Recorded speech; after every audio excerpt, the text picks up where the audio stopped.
On va maintenant parler de bonnes pratiques qui sont plutôt des pratiques d'usagers à rappeler à l'ensemble des copropriétaires ou aux occupants quand ils sont en location, c'est-à-dire la consommation, enfin, vous connaissez le slogan, hein, la consommation, l'énergie la moins chère, c'est celle qu'on ne consomme pas. Il faut aussi savoir essayer de consommer l'énergie au plus juste, parce qu'il y a différents leviers, en tout cas, pour essayer de faire en sorte de consommer, entre guillemets, ce qu'il faut. Le but, c'est pas non plus de se dire arrêtons de chauffer nos immeubles, quoique quand on voit les températures actuelles, on se dit on va peut-être pas rallumer le chauffage dans les périodes qui sont prévues, voire ils ne sont pas rallumés. Donc, ouf côté hausse du prix de l'énergie, mais par contre, on ne trouve pas forcément non plus les solutions. Par contre, dès qu'on va être dans cette notion de chauffage mis en place, chauffons correctement. Un premier point qui est donné, la température de consigne. Aujourd'hui, régulièrement, il y a des demandes pour que les températures de consigne ne soient pas à 19 degrés, mais soient supérieures, 20, 21, 22.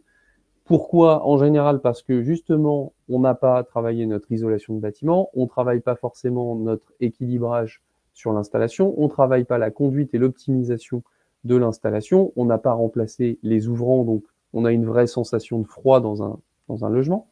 Tous ces éléments-là participent à de la déperdition ou à de l'inconfort qui peut être traité en partie, alors certes par des travaux, mais déjà si je reviens à ma température de consigne, qui est de 19 degrés, je vais baisser ma consommation.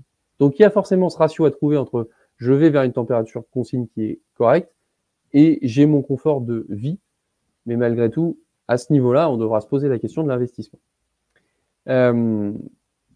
Donc c'est voilà, c'est 7% de consommation dès que vous travaillez sur 1 degré de réduction de la température de consigne.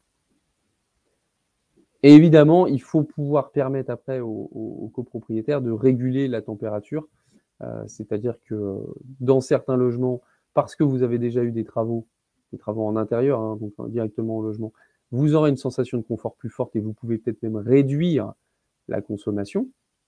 Donc en soi, vous, avec vos robinets thermostatiques, vous pouvez réguler, comme on disait tout à l'heure, et que le débit aille plutôt vers des logements qui sont un peu moins isolés. D'où aussi l'intérêt de traiter ces fameux logements non isolés pour faire en sorte de baisser nos consos. Je vous rappelle à titre informatif que tout ce qui est logement énergivore, aujourd'hui classé F et G, il y a un gel sur les honoraires, enfin pas les honoraires, pardon, mais les loyers. Il y aura bientôt une impossibilité de les louer et on ira probablement vers une impossibilité de les vendre. Donc très clairement, il faut se poser la question des logements énergivores sans trop tarder. Autre possibilité à mettre en place, c'est ce qu'on appelle le réduit de nuit. Donc c'est travailler sur la consommation en nocturne parce qu'on a un besoin de chauffage qui est plus faible. Un réduit de nuit, c'est en général 2 degrés de moins que la température de consigne et c'est une économie générée estimée à 3%. Une fois de plus, c'est une bonne pratique à mettre en place. On est, vous voyez, sur une pièce sommeil. En général, on recommande une température à 17 degrés. Donc, ce qui veut dire qu'on est 2 degrés en dessous de notre température de consigne. Il y a aussi des actions à mettre en œuvre sur l'eau chaude sanitaire, qui est aussi un poste de consommation important. Je vous rappelle que l'eau chaude sanitaire, elle peut être produite collectivement ou individuellement, mais elle représente une charge sur des énergies, sur de l'énergie tout court, hein, peu importe après le type d'énergie.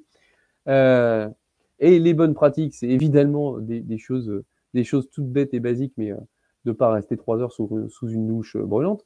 Mais c'est aussi d'un point de vue technique de faire en sorte de limiter notre consommation avec notamment la mise en place des mousseurs ou des réducteurs, d'avoir des appareils électroménagers qui soient plutôt classés aujourd'hui dans les lettres vertes sur les classements au même titre que les DPE par exemple, d'avoir des équipements qui soient moins énergivores en consommation électrique et en consommation d'eau. Donc vous avez un double effet potentiel. Et puis bon, c'est ce que je disais tout à l'heure, une douche plutôt qu'un bain, c'est aussi moins de consommation d'eau et donc moins de consommation d'énergie pour l'eau chaude qui va être utilisée. Donc vous voyez, de ces bonnes pratiques, on est en moyenne sur 3% également d'économie. Et puis j'en viens à un dernier point, c'est que quand vous avez des installations collectives, on peut avoir le meilleur contrat du monde.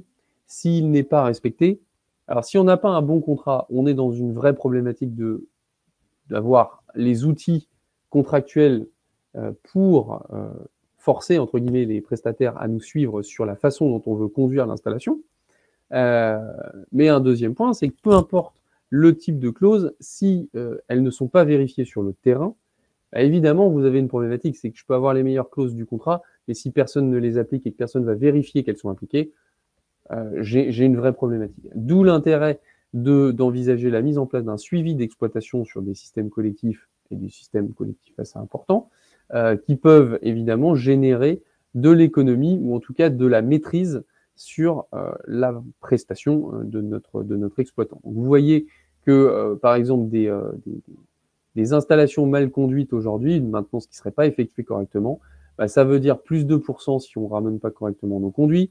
Ça veut dire que si on a un apport d'air qui est supérieur à ce qu'il faut, c'est 4%. Les réglages de débit ou de combustion estimés à 13%. Voilà, vous avez un certain nombre de sujets comme ça qui vont forcément venir gréver. Et autant, malheureusement, si je puis dire, autant comme quand on payait l'énergie pas chère, on pouvait se dire oh, 2% d'une consommation et à plusieurs centaines de kilowattheures à l'année, finalement, c'est assez faible. Aujourd'hui, au vu des prix de notre kilowattheure, eh ben, je pense que 2% d'économie sur la consommation, ça va quand même permettre de maîtriser la hausse des charges qui est liée à notre coût de l'énergie. Et puis, vous avez vraiment des dysfonctionnements, de la vétusté, avoir un prestataire extérieur. Je le rappelle, au même titre que certains autres systèmes, hein, mais une installation de chauffage collectif, à part votre prestataire de maintenance, en chaufferie, il n'y a pas d'intervention extérieure pour venir valider la façon dont est conduite l'installation, si vous ne prenez pas un AMO sur le sujet. Il y a un contrôle obligatoire sur la combustion à partir du moment où vous êtes sur une installation supérieure à 750 kW. Donc, c'est quand même pas la majorité des copropriétés. D'où l'intérêt d'envisager en tout cas ces systèmes de suivi des installations. J'en ai terminé pour cette présentation. J'espère que ça vous aura donné quelques éléments, enfin surtout des rappels sur les bonnes pratiques, de façon à maîtriser nos consommations et maîtriser la facture, maîtriser les hausses liées au coût de l'énergie.